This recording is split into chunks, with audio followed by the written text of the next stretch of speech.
A scientist studying the life cycle of butterflies counted the number of butterflies in a certain habitat each day for 46 days. On June 15, there were 168 butterflies in the habitat. The percent increase in the habitat of butterflies in the habitat from May 1 to June 15 was 31.25%. How many butterflies were in the habitat on May 1? That is May 1st. Okay, so on June 15th, there are 168 butterflies are there. So the percent of increase was 31.25. Initially, how many butterflies are there on May 1st?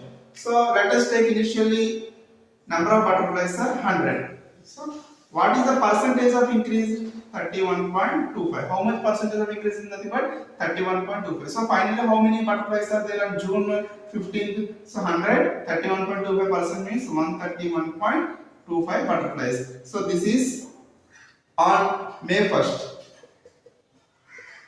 So this is on June 15th. But the actual butterflies on June 15th was how many? 168. So initially how many butterflies are there? So let us take x. Okay. Do cross multiplication. X times of 131.25 equals to 100 times of 168. Just cross multiplication. Okay. So x times of 131.25 equals to 100 times of 168 is 1 times of 168. 168, 2 zeros are there, right? 2 zeros.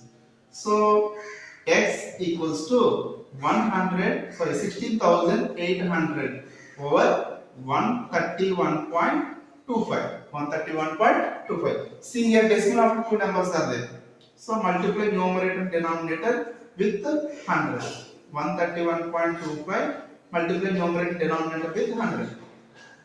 So finally, see now same 168 times of 1 is 168. So how many zeros are there? 1, 2, 3, 4. 1, 2, 3, 4. Over. See decimal after two numbers. Here two zeros are there. So decimal zeros cancels. So finally 131.25. That means 13,125. Okay, do calculations. So finally we will get 128 butterflies. So initially how many butterflies are there? 128 butterflies.